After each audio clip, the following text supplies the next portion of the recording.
Você está no Jornal do Terra. A ofensiva israelense contra a faixa de Gaza entra no 12º dia. Com o aumento das críticas em decorrência da baixa civis e também da crise humanitária, Israel anunciou uma trégua diária de 3 horas para permitir a chegada de ajuda humanitária. O Hamas resolveu fazer o mesmo e suspender também por 3 horas o lançamento de foguetes. Desde o início dos ataques, mais de 670 palestinos morreram e num dos ataques mais questionados, Israel matou ao menos 30, algumas fontes falam em 42, pessoas que estavam numa escola da ONU. Muitas vítimas eram crianças que haviam sido levadas ao local por ser considerado um abrigo seguro. Do lado israelense, além da morte de um civil vítima de um míssil do Hamas, houve 5 baixas militares, 3 delas por fogo amigo, ou seja, foram mortas em ataques do próprio exército de Israel. Na frente diplomática, o avanço é lento. Os dois lados estudam um plano apresentado por França e Egito, que propõe um encontro urgente entre palestinos e israelenses para pôr fim à guerra e ao bloqueio de Gaza. Vamos conversar com Maristela Basso, professora de Direito Internacional da Universidade de São Paulo, sobre o conflito na faixa de Gaza. É um prazer tê-la aqui de novo. Maristela, fala-se muito em reação desproporcional de Israel aos foguetes do Hamas. Do ponto de vista do direito internacional, a reação de Israel está dentro dos limites ou contraria o direito à legítima defesa? Bom, é difícil de dizer porque, em princípio, as pessoas não gostariam de ouvir, mas Israel está dentro do que o direito internacional permite num procedimento de guerra. Ou seja, ela tem um argumento de base, que é a defesa do seu território. Ela diz que lá está em defesa do seu território, em defesa da sua população, e entrou naquela faixa, quer dizer, foi além do território israelense e penetrou o território palestino em defesa dos seus cidadãos e que poderia recuar tão logo os seus habitantes tivessem uma segurança. Então, ela tem, na base, ela tem uma razão para estar em guerra. Bom, agora a guerra propriamente dita. Na guerra propriamente dita, a ética é dos resultados e não dos princípios. Então, evidentemente, poderá haver perdas civis e isso está dentro daquele leque de variantes que está dentro da estratégia militar.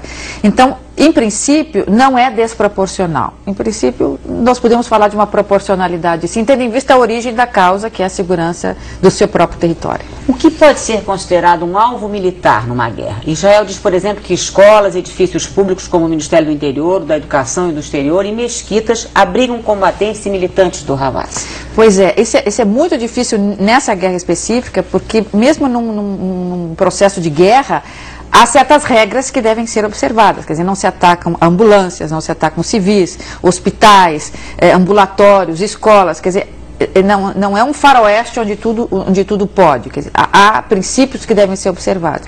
Nesse caso específico, na faixa de Gaza, a gente sabe que é difícil identificar quem é um militante do Hamas e quem é um cidadão comum, quem é uma criança, quer dizer, é muito difícil porque, em princípio, todos trabalham para o Hamas. O Hamas tem uma infiltração religiosa, uma infiltração nas instituições de caridade e capilaridade nas casas, nos bairros e até de forma subterrânea. Então é muito difícil. Por outro lado, a gente sabe que o Hamas, ele, por ser um grupo aparentemente, né, a gente poderia discutir a natureza jurídica desses beligerantes, mas em princípio eles atuam como terroristas. Eles se servem desses alvos que são alvos civis, um pequeno hospital, um ambulatório, uma escola, para ali colocar os seus foguetes, as suas munições e usa civis como escudos humanos. Então fica difícil para Israel, como fica difícil para qualquer país, identificar o que é um alvo civil e o que é um alvo civil disfarçado como baluarte de proteção desses militantes. E foi o que aconteceu com a escola da ONU. Se sabe que a escola da ONU, desde o início desse conflito específico, não abriga crianças, né, e que estava servindo de local de lançamento de foguetes. Existe algum paralelo entre as ações dos dois lados? Israel diz que essa é uma guerra contra o terror, contra o que ele chama de terroristas do Hamas. Por outro lado, há quem chame a ação de Israel de terrorismo de Estado, como, por exemplo, o assessor para assuntos internacionais do presidente Lula, Marco Aurélio Garcia. Agora é inútil para chegar a uma trégua ou voltar a ter um processo de paz, esse tipo de etiquetagem, quer dizer, se é terrorismo de Estado, se não é. Hoje isso é menos importante. O que a gente sabe é que ambos não têm razões absolutas para estarem ali e que a guerra poderia ser evitada assim se esse processo de paz fosse conduzido por homens de bem e homens com intenção de fato de resolver o problema de forma mais consistente. Então é muito difícil dizer quem começou certo, quem está errado e aonde isso vai levar. O certo é que hoje Hamas não é um grupo com quem Israel ou a comunidade internacional possa conversar, não é um interlocutor certo, seguro e consistente. O Hamas tem uma estratégia, uma aliança com o Irã e Hezbollah, e esse triunvirato, digamos, essa relação tripartite entre Irã, Hezbollah e Hamas é uma ameaça não só a Israel, mas ao Oriente Médio e à segurança internacional.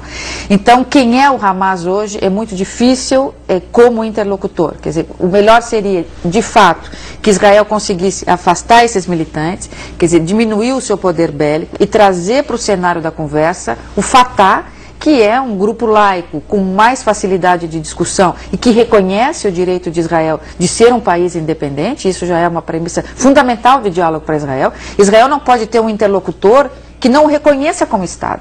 Então, como é que eu posso discutir com você se você não reconhece a minha existência? Então, essa é a posição de Israel. Como é que ele discute com Hamas se Hamas simplesmente não reconhece a sua existência? Então, é preciso um interlocutor que reconheça a sua existência, Fatah, Autoridade Nacional Palestina, quer dizer, que esses interlocutores voltem ao cenário e é possível, então, começar uma conversa de paz ou uma trégua um pouco mais consistente do que a última. Isso tudo vai exigir uma enorme boa vontade, isso tudo vai exigir, sim, por parte do Fatah, um enfraquecimento. Senão, não dá. Fatah, não. Não, desculpa, do Hamas. Quer dizer, se o Hamas não for enfraquecido, é difícil voltar essa